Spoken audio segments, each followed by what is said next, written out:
Senator Bridget McKenzie.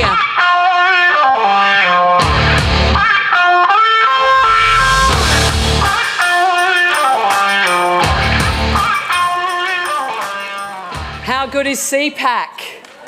Hey? We're not the only Conservatives in the village anymore. It's great to be here amongst friends and to have fellowship and to know that when you speak your mind, tell people what you think, they'll nod instead of throw tomatoes at you. Well, it's great to be in Sydney. I am also a very respectful no to the upcoming referendum. I'm very, very proud of my political party, the second party of coalition governments, the National Party.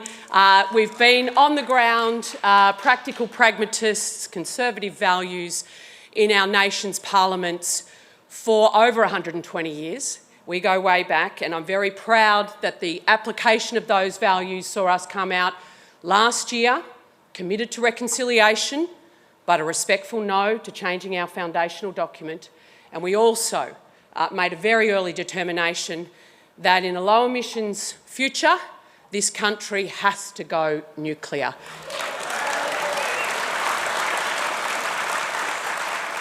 And I think for us, it does prove that old adage that sometimes when the chips are down, you have to take a stand. You have to do it obviously in a respectful way against conceived conventional wisdom, and you will eventually be proved right. So that's me.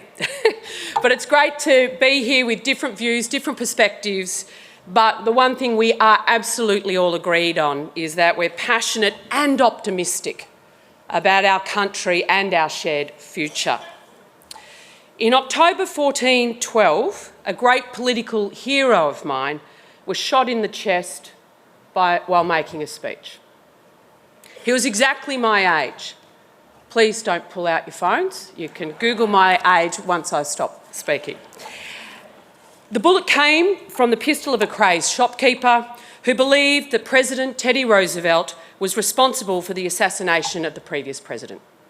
Fortunately, the projectile's trajectory was slowed by not only his glasses case, but a massive 50-page speech that was in his chest pocket. But the bullet remained lodged in his rib cage on doctor's orders until he passed away 8 years later. Plainly bleeding, but determined to finish his 90-minute speech, don't worry, I'm not going to follow that one, he famously told his audience, "Friends, I shall ask you to be as quiet as possible. I don't know whether you fully understand that I've just been shot, but it takes more than that to stop a bull moose." And I recount this story because I've always been enamoured by President Roosevelt's zest for life, his love of nature and the great outdoors, and of course hunting. As one of the more than 1 million Australians who are law-abiding firearm owner, I'm very proud of that tradition. But I also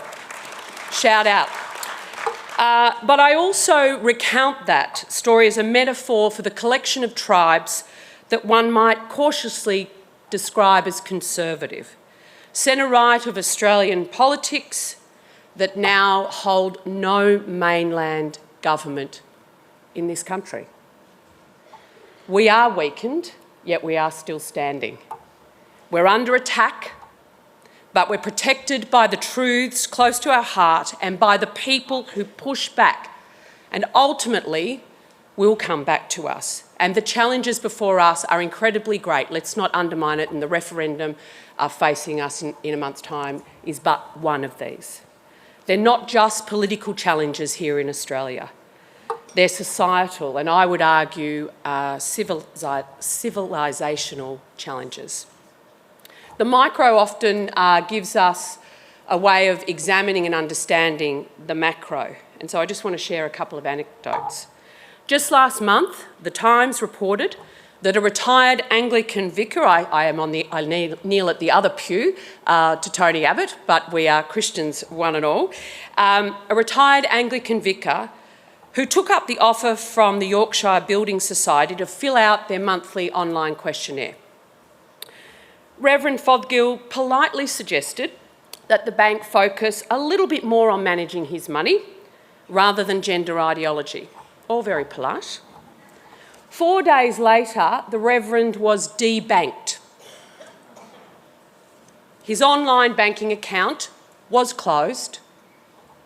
This week in Australia, a major airline in a heavily government-regulated, government-protected, government-subsidised industry that we have here in this country decided to override the views of their customers, of their staff, of their state shareholders, and indeed the broader Australian community, and paint yes on their planes, advocating one side of the political referendum question that is before the Australian people.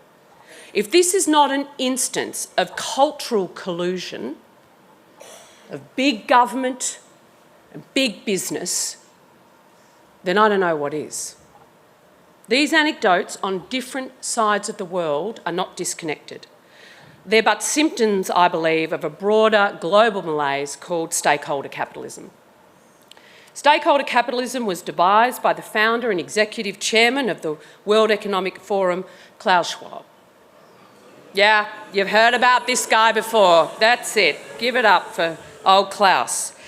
Where you shouldn't just be worried about running a business, making sure your staff and your community and your customers and your own family are cared for, but we've got to act like trustees for the world. That's the role of business these days, to address the so-called shared global challenges.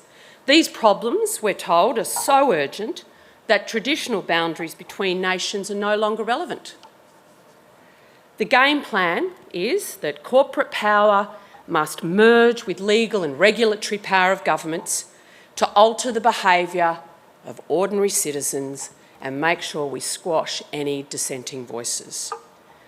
Larry Fink, chair of the world's largest and most powerful asset manager, BlackRock, more than $12 trillion under management, and an architect of the environmental, social and governance standards, puts it like this, and direct quote, "This isn't Lenin, by the way. This isn't Mao. Behaviour has to change and it has to be forced. It has to be forced." This is woke capitalism writ large, before us, before our very eyes, in not just our nation, but indeed across the globe. Anti-democratic, anti-free speech, anti-freedom, and it seeks to enforce a worldview that demoralises and divides us, which is exactly why something like CPAC is just so important to come together. Thank you.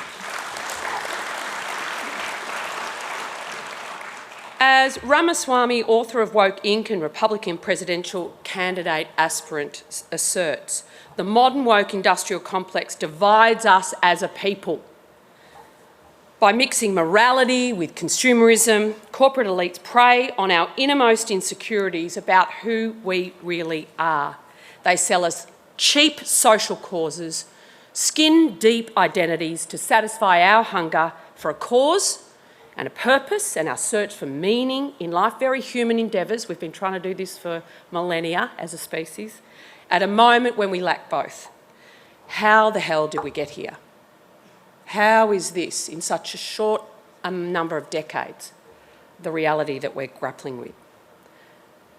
Perhaps unbridled liberalism, the orthodoxy, is not the panacea it was promised.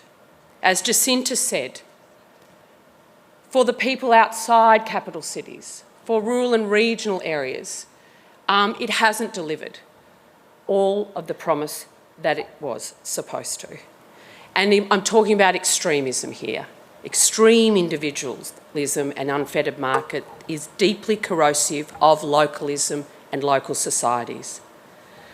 As people are seen as economic units, and more power is accumulated in fewer and fewer hands, just like Mr. BlackRock, just like Mr. $12 trillion amount of funds under management. Makes them very, very powerful. I still think and believe that we all have agency within this structure and this current malaise, as individuals and as a collective. collective to actually push back on that. Perhaps we're simply in a post-Christian society, grappling in the dark for a meaning and a set of values, and makes us easy prey for shallow but totalising enforced ideology. And I think that is an important question I think we're going to explore in other sessions over the weekend. We once all believed in a concept called truth. Now we're confronted with relativisms that's undermined the certainties of old. If I say something that impacts your feelings, then this is psychological assault that is now equivalent to physical assault. The end result of this is profound undermining of freedom of speech, expression, and ultimately the erosion of freedom of thought. And worse, undermining our resilience and tolerance, which are key tenets of a free and safe society. Journalist Paul Kelly, his dashing and masterful synthesiser of Australian politics over many decades, would never describe himself as a conservative. And yet he recently observed, without equivocation, the rise of identity politics in Australia with its poisonous assault on rational, honest debate and quality public policy is now tangible. Likewise, on The Voice, he wrote, "It is a mistake for the country to make such a defining constitutional change, probably the most far-reaching in our history, on an emotion. We are being asked to tick off on radical change to our foundational document, literally on the vibe, to make everybody feel better about themselves." I am a student of science, not constitutional law, as was reported in the Fin Review this week, of science.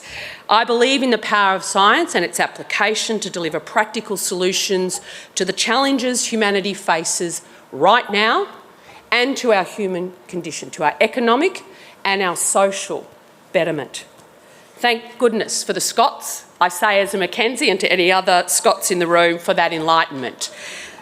Thank you. The three of us will catch up for a whiskey later on today. To the frustration of some, I've never been a participant in the fruitless debate to the degree on which global warming, who's to blame, etc., etc.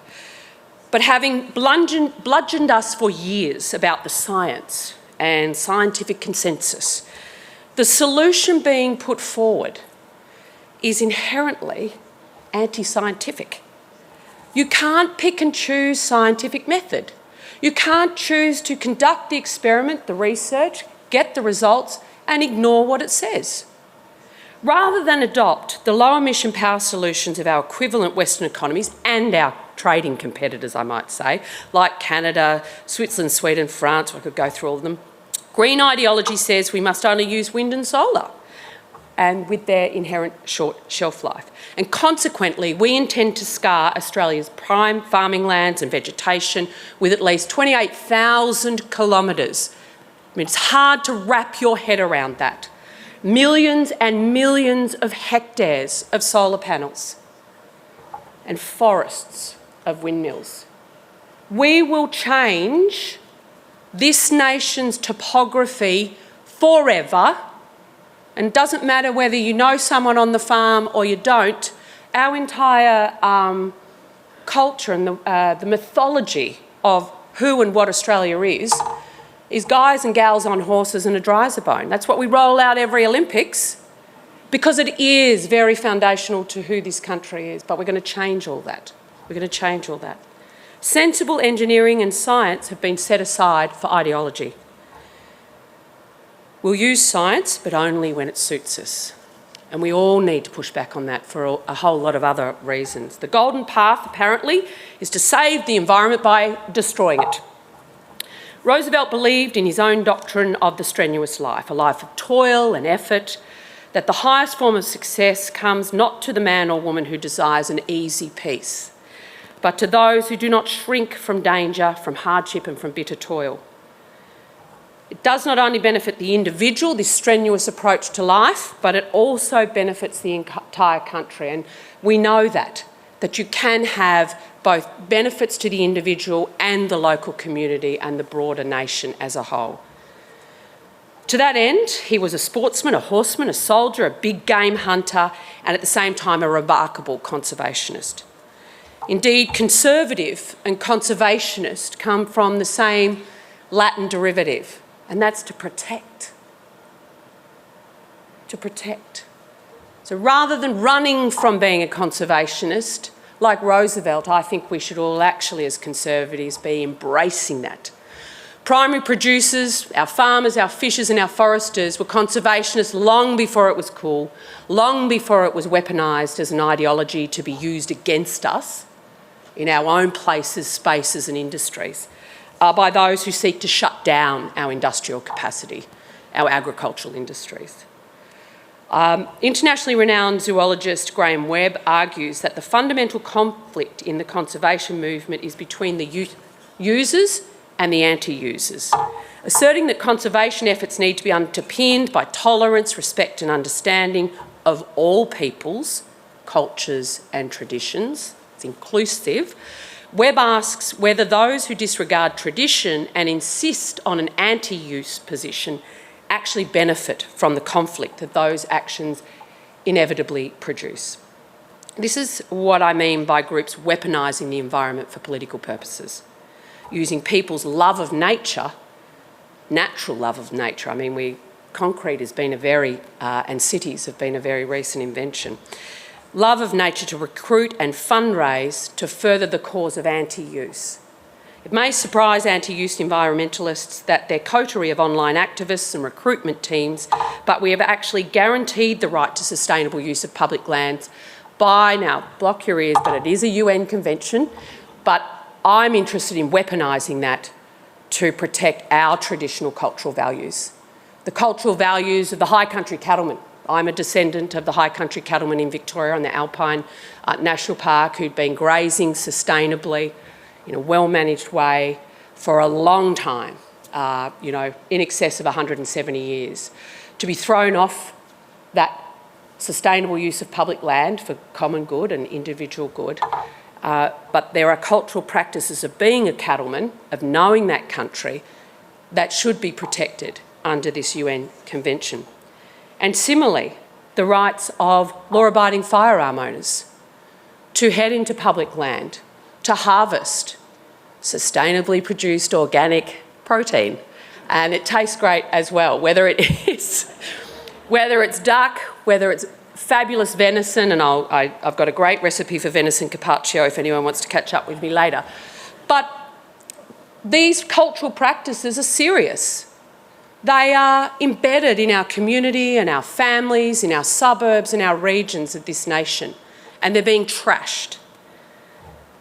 We know that hunters love the natural environment. I've got a great example down in Gippsland Lakes, the Hart Morass, where conservationists, law-abiding firearm owners, local school kids, the whole community has created a wetlands that, yes, during duck hunting season, is used to harvest ducks.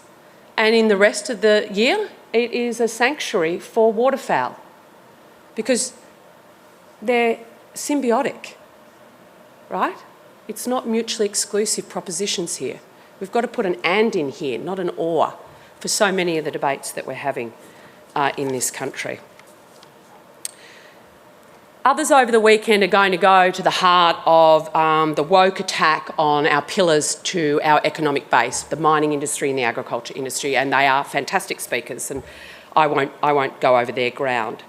But if I just return to the ESG vision at the moment that the world's being offered, it is completely empty.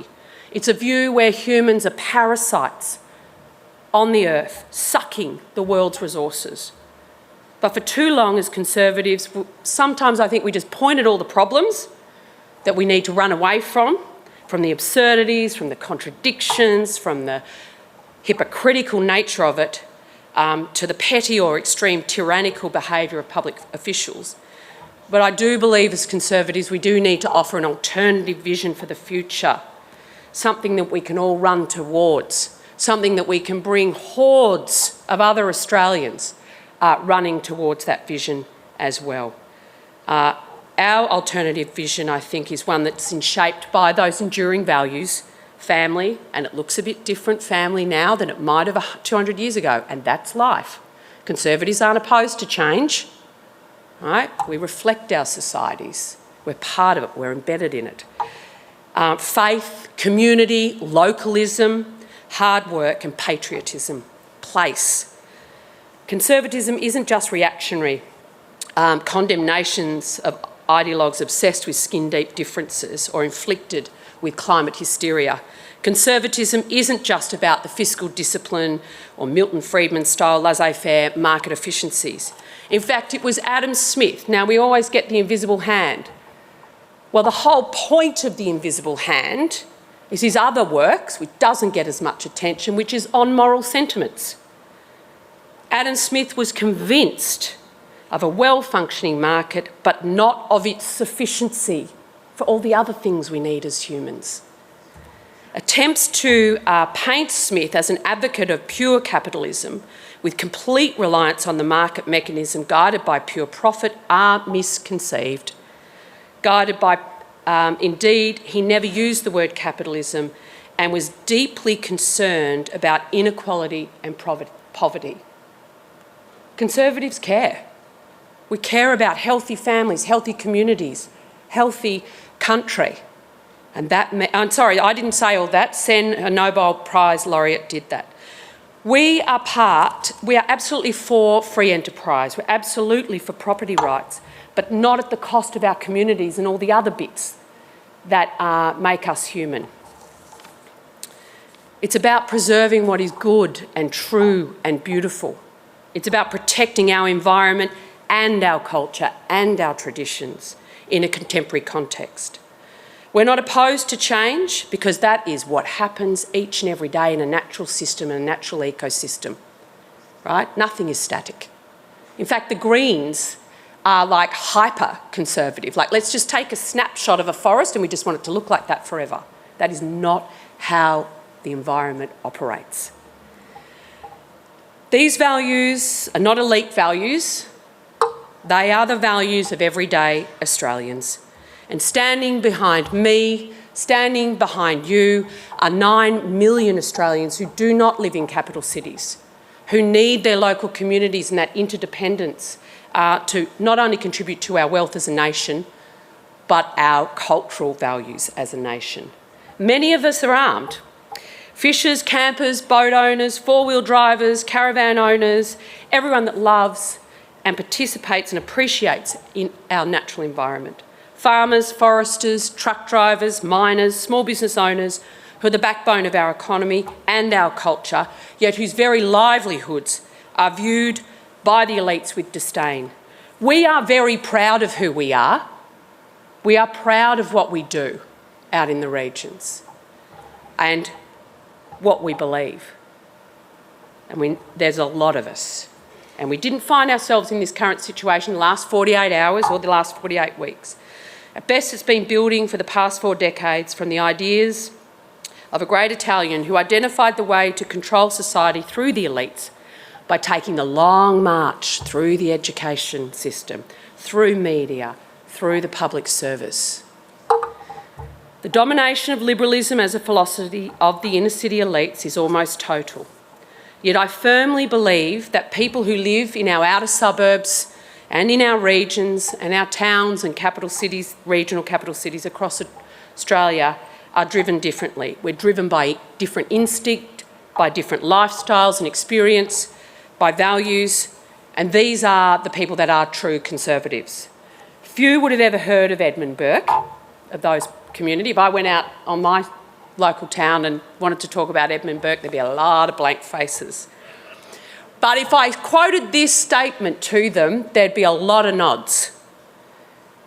They'd absolutely nod in agreement that to be attached to the subdivision, to love the little platoons we belong to in society, whether it's your local netball football club, your fishing mates, your hunting friends, your Bible group, is the first principle of public affection. It is the first link in the series by which we proceed towards a love of our country and to mankind. They would all nod to that. He goes on to say, we begin our public affections in our families. We pass on to our neighbourhoods and our habitual provincial connections. The challenge will be long. It's going to be hard, but it has been done before. Wilberforce was a conservative who led a movement to abolish slavery against the vested interests, political and economic, of his time. Tony talked about one person can make a difference. I'm excited on going a journey with all of you as individuals and as a collective as we leave after this weekend into our families, into our small platoons and our communities to change our nation. In conclusion, I just want to return to Roosevelt. We stand at Armageddon and we battle for the Lord. Thank you so much.